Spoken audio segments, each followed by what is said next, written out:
Федор Михайлович Достоевский родился 30 октября 1821 года в столице России, городе Москве, и был вторым ребенком из 7 детей. Его отец Михаил Андреевич Достоевский был лекарем в больнице для бедных, а мать Мария Федоровна вела домашнее хозяйство и происходила из рода бывших московских купцов. В доме Достоевских с малых лет детям прививалась любовь к литературе, и нередко по вечерам устраивались чтения Карамзина, Державина, Жуковского, Пушкина и других известных писателей и поэтов, а также звучали сказки народов мира. В связи с тем, что в гимназии в те годы практиковались телесные наказания, отец, будучи приверженцем гуманного отношения к детям, принял решение обучать их у частных преподавателей. Не найдя преподавателя латинского языка, отец купил учебник латинской грамматики и стал учить детей самостоятельно. В 1834 году отец отдал 13-летнего Федора в пансион Леонтия Ивановича Чермака, считавшийся одним из лучших частных учебных заведений в Москве, в котором была создана уютная домашняя атмосфера и создавалась иллюзия семейной жизни. Учителем русского языка в пансионе был писатель Николай Иванович Белевич, имевший знакомство с Гоголем, Пушкиным и Жуковским. Он буквально стал идолом для Достоевского, и общение с ним зародило в юноше мысль о том, чтобы заняться писательской деятельностью. 3 года спустя мать Федора умерла, и отец, вопреки желанию сына заниматься литературой, отвез его в Петербург для поступления в главное инженерное училище. Отца сильно волновало будущее своих детей, а литература, по его мнению, обрекла бы Федора только на бедность и безвестность. Учеба совершенно не нравилась Достоевскому. Однако, несмотря на это, учился он хорошо. Ну, или почти хорошо. Но все свое свободное время он посвящал чтению Гюго, Гёте, Шекспира, Державина, Лермонтова, Гоголя и знал наизусть множество произведений Пушкина, а также сам практиковался в писательстве. Достоевский часто испытывал сильную нужду в деньгах, и единственным источником средств к существованию был его отец, который, несмотря на то, что сам был практически разорен, регулярно помогал сыну финансами. Весной 1839 года Федор получил от отца письмо: «Теперь посылаю тебе 35 рублей ассигнациями. Я не скоро буду в состоянии тебе послать. Прощай, мой милый друг. Да благословит тебя Господь Бог, что желает тебе нежно любящий отец».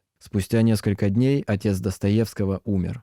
В 1843 году Достоевский закончил учебу и все свое время стал посвящать литературному творчеству. Этот год считается началом творческого пути писателя. Именно в это время Федор начал трудиться над своим первым большим произведением – романом «Бедные люди». Вышедшая спустя 2 года книга практически сразу же принесла славу своему автору. Она получила высокую оценку Виссариона Григорьевича Белинского, выдающегося литературного критика и законодателя литературных мод того времени. Но если «Бедные люди» были признаны и публикой, и критиками, то следующее произведение «Двойник» не было принято читателями столь же радушно. Книга не вызвала у читателей никакого отклика и, более того, подверглась жесткой критике. В 1847 году Достоевский начал посещать кружок общественного деятеля Михаила Петрашевского, участники которого обсуждали различные остросоциальные вопросы: свободу книгопечатания, перемену судопроизводства, а также возможное освобождение крестьян. Годом позже Достоевский стал членом тайного общества, состоящего из самых радикальных петрашевцев, целью которого было создание нелегальной типографии и осуществление переворота в России. Большой ошибкой Федора Михайловича стало неоднократное прочтение в одном из литературных кружков письма Белинского к Гоголю, запрещенного к печати из-за обилия критики православной церкви, помещиков и самодержавия. Весной 1849 года писателя арестовали, и в течение долгих 8 месяцев он находился в стенах Петропавловской крепости. Достоевский был признан виновным в недонесении о распространении преступной информации, подрывавшей царский режим, и приговорен к смертной казни через расстрел. В назначенный день, 22 декабря 1849 года, всех приговоренных к расстрелу петрошевцев вывели на улицу, зачитали приговор, солдаты взвели ружья, прицелились, и приговоренным был зачитан указ о помиловании и назначении им наказания в виде 4 лет каторжных работ с последующей обязательной военной службой. Расстрел оказался всего лишь инсценировкой. Да, с чувством юмора у них там все было в порядке. Это событие сильно потрясло Достоевского и заставило его взглянуть иначе на многие вещи. В дальнейшем чувство приговоренного к смерти Федор Михайлович вложил в уста князя Мышкина, главного героя романа «Идиот». Достоевского отправили на каторгу в Омск, и, отбыв там 4-летний срок, он был отослан на службу обычным рядовым солдатом в город Семипалатинск. В 1857 году по указу Александра II всем бывшим петрошевцам была объявлена полная амнистия с возвращением дворянских прав. Достоевский получил разрешение публиковаться, однако, чтобы убедиться в его полной благонадежности, император приказал установить за ним тайный надзор, который был снят лишь спустя 18 лет. В 1859 году Федор Михайлович смог уйти в в отставку и вернулся в Петербург, где вместе с братом Михаилом они занялись изданием литературных журналов под названием «Время» и «Эпоха». С 1861 по 1862 годы в журнале «Время» Достоевский издал повесть «Записки из мертвого дома», в которой отразились впечатления, полученные им за время пребывания в Омском остроге. Эта повесть считается первым произведением в истории русской литературы, на страницах которого рассказывается о каторге, нравах заключенных и их быте. Содержание произведения стало настоящим потрясением для современников писателя, которого даже назвали русским Данте, спускавшимся в ад. Поныне литературоведы спорят о том, к какому жанру стоит отнести записки. Одни полагают, что их можно считать мемуарами, так как они строятся на воспоминаниях, другие же убеждены, что такое соотнесение было бы неверным, поскольку писатель создал вымышленного героя повести и не придерживался хронологического принципа в изложении событий. Летом 1862 года Федор Михайлович предпринял свою первую поездку за границу. Он посетил Германию, Францию, Англию, Швейцарию, Италию и Австрию. Во время поездки писатель стал частым гостем в казино и, увлекшись игрой в рулетку, за несколько дней проиграл не только все свои деньги, но и наличность своей возлюбленной. Будучи постоянно в долгах, в 1865 году Достоевский в буквальном смысле сбежал за границу от кредиторов, где вскоре вновь полностью проигрался. Сидя в убогом номере гостиницы, без еды и без свечей, он начал работу над романом «Преступление и наказание». В следующем, 1866 году, писателю перестали давать авансы, и ему пришлось заключить с издателем Федором Стелловским кабальный договор, согласно которому Федор Михайлович за сравнительно небольшую сумму в 3000 рублей давал литературному дельцу разрешение издать трехтомник своих сочинений, а также обязался представить в ближайшее время новый роман. В отдельном пункте значилось, что в случае невыполнения последнего обязательства каждое из написанных в будущем произведений Достоевского будут переданы в исключительную собственность издателя. Вскоре Достоевский издал роман «Преступление и наказание». Вслед за ним вышел написанный меньше чем за месяц роман «Игрок», в котором писатель отразил свою пагубную страсть к азартной игре. 2 года спустя Федор Михайлович выпустил в свет одно из своих самых любимых и сложных произведений – роман «Идиот». Его главную цель писатель видел в том, чтобы показать, каким может быть положительный, прекрасный человек. В последующие годы были написаны романы «Бесы», «Подросток», а также считающийся его лучшей работой роман «Братья Карамазовы», ставший квинтэссенцией большинства задумок и идей, которые Достоевский по разным причинам не смог воплотить в своих предыдущих произведениях. 28 января 1881 года Федор Михайлович Достоевский умер от обострения долго мучившей его болезни легких – эмфиземы. Произведения Федора Достоевского не дают покоя всему миру уже более 100 лет. Его по праву называют психологом пера за то, что писатель сумел проникнуть в самые глубины человеческой души, и за то, что он так искренне сопереживал и сочувствовал своим героям. Влияние писателя на развитие литературы всего мира и духовного развития человечества в целом столь велико, что его трудно переоценить. Альберт Эйнштейн был большим поклонником творчества Достоевского. Фридрих Ницше считал его единственным человеком, у которого он сам мог бы чему-то поучиться. А Зигмунд Фрейд ставил писателя в один ряд с Уильямом Шекспиром. Жизнь и творчество Федора Достоевского неразделимы. Он в буквальном смысле жил в литературе. Она была его жизненным делом и трагической судьбой. Во всех своих произведениях он решал загадку своей личности, говорил только о том, что им лично было пережито. Достоевский всегда тяготел к форме исповеди, и творчество его раскрывается перед нами как одна огромная исповедь, как целостное откровение его универсального духа.